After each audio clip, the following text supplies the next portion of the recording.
तो कल यानी मंगलवार को सुबह 7 बजे से घोसी में मतदान शुरू हो जाएगा और शाम 6 बजे तक ये मतदान होगा। घोसी में बीजेपी और समाजवादी पार्टी आमने सामने है। सुधाकर सिंह और दारा सिंह चौहान की ये लड़ाई बिल्कुल कांटे की बनी हुई है और दोनों पार्टियों ने अपनी पूरी ताकत झोंक रखी है। कल के इस चुनाव की व्यापक तैयारियां प्रशासन ने भी की हैं और सभी दलों ने, खास करके इन दोनों दलों ने, बीजेपी और समाजवादी पार्टी और बीजेपी के साथ जुड़ने वाले दूसरे दलों ने भी आखिरी मोमेंट पर अपनी तमाम जो उनकी रणनीति है उस पर ये काम करते दिखाई दे रहे हैं। आखिरी वक्त तक मतदाताओं को लुभाने की हर संभव कोशिश इस वक्त दिखाई दे रही है। हम घोसी में हैं और आपको बता दें कि कुल 239 मतदान केंद्रों पर यह वोटिंग होनी है। 455 बूथ बनाए गए हैं जिस पर यह वोटिंग होगी। 2 जोनल और 27 सेक्टर मैजिस्ट्रेट तैनात किए गए हैं।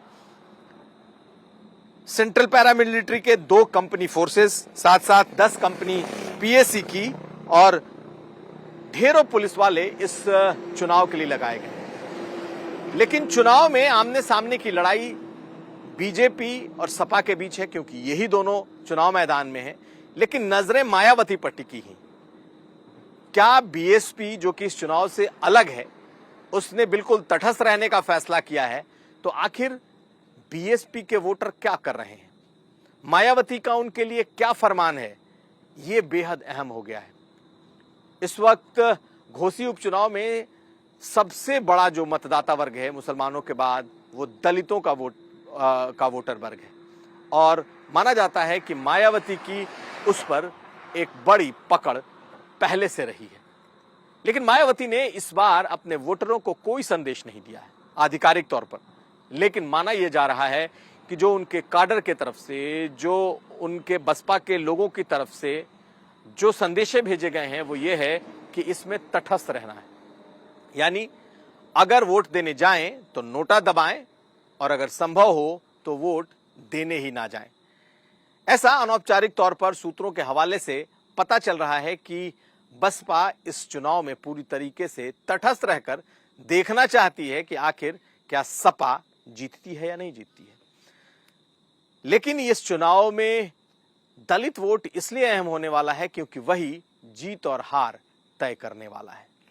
माना जा रहा है कि मुस्लिम, यादव और जो ठाकुर बिरादरी का वोट है या फिर जो सुधाकर सिंह का अपना वोट है, ये अपने आप में काफी ज्यादा है। उसके अलावा बीजेपी जो उसकी बराबरी कर रही है, उसकी वजह है कि राजभरों का एक बड़ा तबका 70-80% राजभर। इसके अलावा अगर देखें तो चौहान वोट, साथ साथ निषाद वोट और दूसरे जो बीजेपी के वोटर हैं, ये दोनों मिलकर लगभग बराबर की वोटिंग कर रहे हैं। ऐसे में निर्णायक वोट बसपा का होने वाला है। दलित वोटर किधर जा रहा है, दलितों में भी जो जाटव और चमार वोटर हैं वो किधर वोटिंग कर रहे हैं, ये सबसे अहम हो रहा है। और मायावती ने यहीं पर अपने लोगों को तटस्थ रहने को कह दिया है। तो क्या सचमुच दलित इस चुनाव में तटस्थ रहेगा या फिर वो निकल कर वोट करेगा? इस पर हमारी नजर बनी रहेगी। लेकिन निश्चित तौर पर यह लड़ाई सबसे ज्यादा कांटे की हो चुकी है। अंदाजा इसी बात से लगाइए कि दोनों तरफ से, सपा और बसपा दोनों तरफ से तरह तरह के आरोप एक दूसरे पर लगाए गए हैं।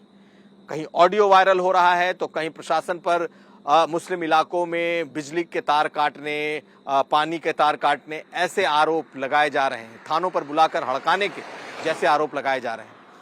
बीजेपी समाजवादी पार्टी पर पैसे लोगों को पैसे देने का आरोप लगा रही है और बाकायदा इसके लिए चुनाव निर्वाचन अधिकारी से शिकायत की गई है। तो समाजवादी पार्टी ने अपने तरफ से डीएम और एसपी को कई दफा यह शिकायत दे दी कि प्रशासन मिलकर काम कर रहा है, बीजेपी के लिए काम कर रहा है। शिवपाल यादव 2 बार मिल चुके हैं, एक बार मिल चुके हैं डीएम और एसपी से और एक बार आजमगढ़ के आईजी से उन्होंने मुलाकात की है। आज वो फिर मिलने वाले थे लेकिन आज उनकी मुलाकात नहीं हो सकी क्योंकि उन्हें आजमगढ़ नहीं आने दिया गया।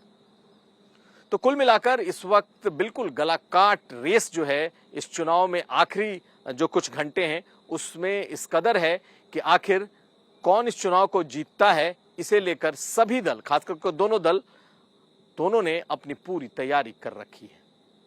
ऑडियो भी वायरल हो गया।